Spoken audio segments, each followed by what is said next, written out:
سر ایمانداری سے اب یہ ایکسرسائز کرنی ہے. یہ میرا خیال کے مطابق یہ تھوڑی سی جو اب ایکسرسائز کروانے کو مشکل ہے. مشکل اس لیے کہ اس طرح ہم نے سوچا نہیں نا ہوتا, اور ہم ہمیشہ کام کو ایسے, میں تھوڑا سا جان کے نا ایسے پکڑوانے لگا. اب ایکسرسائز یہ ہے کہ پچھلے پورے سال کو دیکھیے, آج آخری دن ہے سال کا, اور اس سال کے دشمن نکالیے.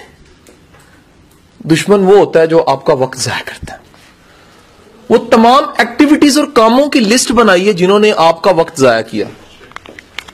وہ بندہ تھا, وہ کام تھا, وہ سوچیں تھیں, وہ کوئی ٹاسک تھا, وہ کوئی پنگا تھا, وہ کسی کا خواب جھوٹا کسی نے دکھایا, 2 مہینے ہم نے ضائع کر دیے اور صنم ہرجائی نکلا.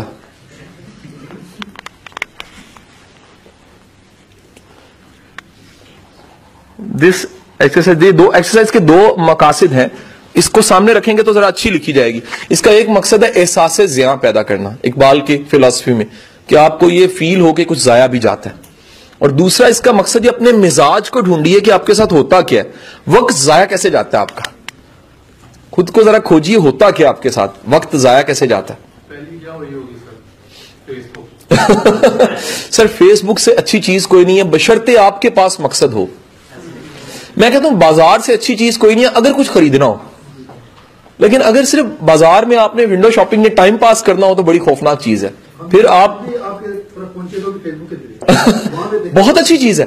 میں آپ کو ذاتی بتاؤں, اگر میں جسٹ ایک دن کی پوری جو ایکٹیویٹی ہماری ہے, میرا جسٹ موبائل اگر میں لے لوں, میں اس کے ذریعے ایک دن میں جتنا کام کر رہا ہوں نا کوئی سوچ بھی نہیں سکتا. سچ بتاؤ, مثبت اس کام کہ مجھے پتا ہے میں نے کیسے رپلائی کرنے ہیں, کیسے اکٹھا کام رکھنا ہے, کیسے گھنٹے ڈیوائڈ کرنے ہیں, کس گھنٹے میں سارے رپلائی آ جانے, کس گھنٹے میں کہنا جی کال می بیک, یا میں نے کالیں کرنی شروع کر دینی.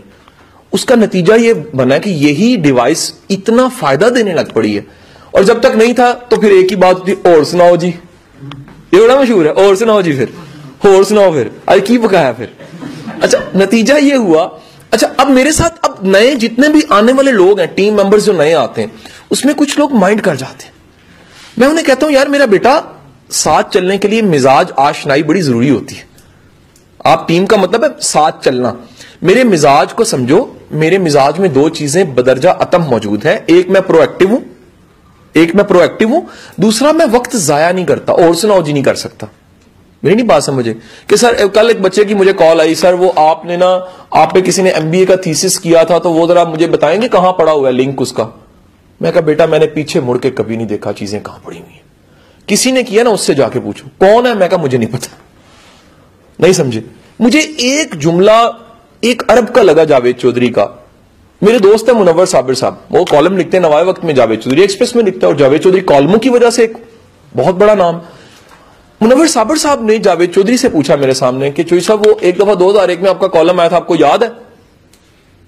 انہوں نے مسکرا کے جواب دیا مجھے نہیں یاد. اچھا آپ کو 2005 والا فلانا کالم یاد ہے جو بڑا پڑا گیا تھا؟ مجھے نہیں یاد. کہتے ہیں پچھلے ہفتے جو آیا تھا وہ آپ کو یاد ہے؟ مجھے نہیں یاد. کہتے ہیں واقعی نہیں یاد؟ کہتے ہیں میں قسم کھانے کو تیار ہوں مجھے نہیں یاد. کہتے ہیں کیوں؟ کہتے ہیں اگر میں یاد رکھوں گا تو نیا کالم نہیں لکھ سکوں گا. سر جس نے کچھ نیا پروڈیوس کرنا ہوتا ہے اسے پیچھے سے اپنا دھاگا رسی کاٹنی پڑتی ہے. یہی وجہ جتنے دنیا کے بونکرز ہیں, word is not suitable for work shop, معافی مانگ کے ورڈ یوز کر رہا ہوں. سر وہ اپنی ساری انرجی, وہ ماما جی نے مینوں کیا سی نا تے پھپھا جی وچ نہ آندے تے نہیں سی ہونا, اس پہ لگے رہتے ہیں. جس نے ترقی کرنی ہے وہ کہتا ہے وہ تو گیا, جو آنا ہے میں نے اس کو دیکھنا. صرف زندگی وہ ہے جو پڑی ہوئی ہے, جو گزر گئی وہ زندگی نہیں ہے. میرا استاد کہتا ہے عمر کتنی ہے تمہاری؟ اس نے کہا اتنے سال. آپ نے کہا وہ تو گزر گئی ہے, جو ہے اس کا بتاؤ. کہتا نہیں خبر. فرمانے لگے پھر عمر کسی کو بھی پتا نہیں ہوتا کتنی ہے, عمر پتا نہیں ہوتا کتنی ہے. سر آنے والے وقت کو خراب نہ کریں اپنے پیچھے والے ماضی سے. یہ جملہ اب جو میں نے جاوید چودھری کے لیے بولا نا سر, اسی کو میں اٹھا کے لے کے جا رہا ہوں آٹو بایوگرافی آف ایڈیسن. اسے اپنی ایجادات یاد نہیں رہتی تھی. اب میں جو کہہ رہا تھا, میرا جو فلو تھا وہ اس بات کا تھا کہ سر آپ کی پرو ایکٹیونیس اور آپ کا وقت کا مؤثر رکھنا, وقت ضائع نہیں جانا, وہ تمام وقت ضائع کرنے والے عناصر, ایکسرسائز کیا سر ریپیٹ کیے دیتا ہوں کہ آپ نے وقت ضائع جانے والے تمام عناصر ایلیمنٹس کو ذرا لکھ لینا ہے. یہ پچھلے سال کے سر, آئندہ نہیں جو ہوں گے وہ تو اب چینج کیے جا سکتے ہیں. جو ہوا ہے پیچھے ذرا اس کو آپ آنکھ کھول کے لکھ لیجئے کہ کیا کیا ہوا ہے.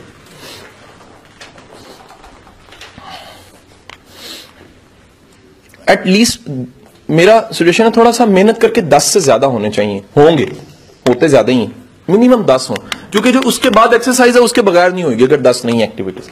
ایسا نہیں کر دیتے ہیں سر, یہ ہیبٹ ہو سکتی ہے, بندہ ہو سکتا ہے, ایونٹ ہو سکتا ہے, حادثہ ہو سکتا ہے, واقعہ ہو سکتا ہے, کوئی بھی باس کو سینئر کو سبارڈینیٹ ہو سکتا ہے, فیملی ممبر ہو سکتا ہے, ریلیشنز ہو سکتے ہیں, اس کے علاوہ انہونی ہو سکتی ہے کچھ, اس کے علاوہ ایک نا سسٹم میں کچھ ڈیلے ہے. ہمارے ملک کے نظام میں ڈیلیز ہیں, ہمارے ملک کا نظام ایسا ہے کہ اس میں وقت ضائع کرنے والی چیزیں بہت سی ہیں, سسٹم ڈیلے ہو سکتے ہیں.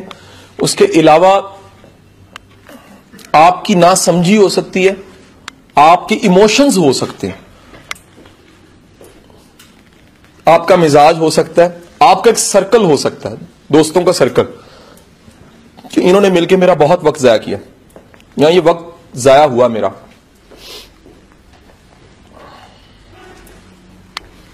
اور دی لاسٹ مس مینجمنٹ ہو سکتی ہے, کیونکہ جب بھی مس مینجمنٹ ہوتی ہے تو وقت بہت ضائع جاتا ہے. مس انڈرسٹینڈنگ بھی ہو سکتی ہے, کوئی آپ کی سپوزیشن ہے ایسے ہے اور آپ اسی میں وقت کھپاتے رہے, میرا فائدہ ہو جانا, ہوا کوئی بھی نہیں. انتظار, گمان, ایسا. دنیا میں سب سے امپورٹنٹ چیز ہے پرسپشن, اور بالخصوص انسانوں کے حوالے سے پرسپشن.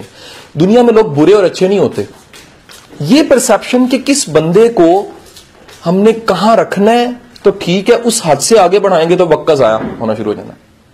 بات نہیں سمجھ آئی؟ ہمیشہ دیکھا کریں یار, یہ ایس او پیز بنائیں. لائک میں آپ کو بڑی اچھی مزے کی بات بتاؤں کہ میں نے اپنے ابھی تک کے ایکسپوئر تجربے سے یہ سیکھا ہے کہ لائن ڈرا کرنی چاہیے. فیملی لائف علیحدہ, پروفیشنل لائف علیحدہ ہونی چاہیے, مکس نہ کریں کبھی بیوی کام میں نہ گھسے. یہ میرے ہیں, غلط ہو سکتے ہیں سر, میں جنید جمشید نہیں ہوں, بعد میں آپ کرٹیسائز کریں, میں جرنلی بات کر رہا ہوں. میں نے نقصان دیکھا, اس وقت بڑا ضائع جاتا ہے. جیسے گاڑی دو بندے مل کے چلا رہے ہیں, ایک گیئر ڈالے گا دوسرا ہینڈل پکڑے گا اور ساتھ ریس بھی دے گا, نہیں نہ چلے گی. یا یہ کہے گا جی بریک میرے حوالے, ریس تاڑے والے. بریک لگی رہے گی اور ریس پہ پاؤں بھی رہے گا. اس کا نتیجہ کیا ہوگا جی؟ اس کا نتیجہ یہ ہوگا کہ انرجی, فیول, ٹائم, سب چیزیں ضائع ہونے لگ پڑیں گی. اگر 10 ہو گئے ہیں, اب آپ نے ایک انالیسس کرنا جی, یہ 10 کا یا 10 سے زیادہ کا, اس میں سے کون سے 100% خدائی تھے, انکنٹرولڈ تھے. یعنی اس میں سے ٹریجڈی, اس میں سے ناگہانی, اور اس میں سے ایسی چیزیں جو کنٹرولڈ نہیں, کہ میرے سر بس میں نہیں تھا, اس پہ میں کیا کر سکتا ہوں. ویسے تو یاد رکھیے گا, کئی لوگوں کو لگتا ہے سارا کچھ کنٹرول نہیں تھا, یہ غلط ہے. بے شمار چیزیں قدرت ہمیں اومنس دیتی ہے, اتھارٹی دیتی ہے, لیکن ہم اتنے سلپی ہوتے ہیں کہ ہم بس میں نہیں ہوتا ہمارے. تو اب فرض کرتے ہیں کہ ایک بندہ, اس کے مزاج میں گلا کرنا ہے, فرض کرتے ہیں, اور وہ مزاج میں اتنا منیمم سا ہے, میں صرف منیمم کی بات کر رہا ہوں, کہ منیمم وہ 10 منٹ دن کے گلا کرتا ہے صرف. عمران صاحب صرف کتنے جی؟ 24 گھنٹوں میں سے 10 منٹ. مہینے کا گلا کتنا بنا؟ آپ نہیں ضربیں دینی, گھنٹوں میں 5 بنے, اور سال کے کتنے بنے؟ سالانہ 60 گھنٹے گلا. اور اگر اس کو تقسیم کریں تو کوئی 3-4 دن گلا, تو پتہ لگا کہ یہ جناب جون سے ہیں, یہ 3-4 دن گلا کرتے ہیں. سر جی گلا کرنے سے وقت نہیں ضائع جاتا, گلا کر کے پھر جو وقت ضائع جاتا ہے, اصل وقت تو وہ ہے جو میں سمجھانا چاہ رہا ہوں. ہم تو صرف 5 دن یا 60 گھنٹے دیکھ کے ڈر گئے ہیں. میں بتا رہا ہوں کہ بھائی یہ دوائی گلے کی کھانے کے بعد جو ہوتا ہے اس کے بارے میں بھی سوچئے, اور وہ کیا ہے, اس گلے کی باز گشت یا گونج وہ کتنے منٹ رہتی ہے, کبھی وہ کیلکولیٹ کریں تو پتہ لگے وہ کتنے دن چلتی. تجربہ کسی دن کر کے دیکھیے گا. ویسے تو ہم ایس او پیز طے کر چکے ہیں کہ 2016 کو پروڈکٹیو بنانا ہے. اب تجربہ یہ کیجئے کہ ایک دن ذرا گلوں سے بھر جائیں فل, ہر چیز کا گلا, ہر چیز غلط ہے, صحیح نہیں ہے, یہ ہے وہ ہے. سر نیند نہیں آئے گی چین کی, وہ گلے جو ان سے آپ کو نیند سکون سے تو دور لے جائیں گے. اور جس کی زندگی میں کوئی بھی ایسا مزاج ہے, میں کھول رہا ہوں اسی چیز کو, آپ کے دشمنوں کو کھول رہا ہوں, ایک ایسا مزاج ہے جو وقت ضائع کرتا ہے، تو کیا ہو سکتا ہے سر؟ سر اس کی اچھی خاصی زندگی انہی چیزوں میں ضائع جا سکتی ہے.